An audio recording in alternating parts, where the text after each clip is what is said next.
Good morning. Welcome back to the Retirement Report. I'm Hank Parrott, your host. All right, one of the things we've been talking about when it comes to, let me say again, Dr. Friday's in the house, all right? A good friend, special guest, Dr. Friday with Dr. Friday's tax and financial firm over in Brentwood, Tennessee.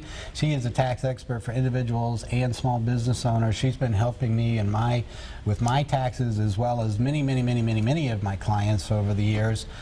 She does my taxes, payroll, everything, okay? So one of the things that, and I get a lot of compliments from clients because they say we really like Friday.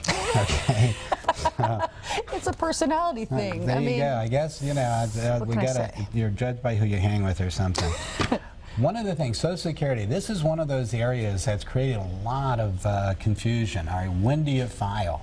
All right, for a couple, there are different strategies. There's a couple of things that are coming off. In fact, with the new budget plan that just passed, one of the things they've reduced, there were a couple of planning strategies, file and suspend, things that we were able to do before to help get more money out of Social Security that's been taken off the table. Oh, really? So this is some areas, again, depending on your age, we might still squeeze you in, but if you're not aware, there's been some recent changes here. Some other things that come into play have to do with Medicare premiums, how much you pay there. If you're doing, we talk about Roth conversions, we talk about other things that we do with regard to your tax planning, but keep in mind too, when it comes to this, what impact it may have on your Social Security benefits. Could cause your Social Security benefits to be taxed.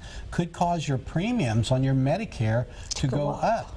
And these are effects, maybe they're short-term effects, depending on your planning. So we're always looking, again, how do we find that middle ground, that middle area that we can move in that keeps taxes at a minimum without triggering other taxes in the process. So this is so important. Understanding Social Security, going back, this was under at the end of Reagan's term, it got passed into law, it got put into play. Actually signed into law, I should say, under the first Bush president, Bush Sr., if you will, and that caused 50% of tax. It was when Social Security was in trouble back then and had to be fixed. That was one of the fixes, was to have taxation of Social Security benefits. Problem is that the income levels at that time affected very few people. Right. They've never changed income. It was never flagged to inflation. So each year, more and more people end up paying taxes on their Social Security benefits. They're really smart about that, then, aren't they? I mean, they do that a lot. Anyway, sorry. In Clinton's term, then we had, now it's said, oh, well, that worked out pretty well. Now let's have 85% of your Social Security benefits potentially taxed, depending on your income.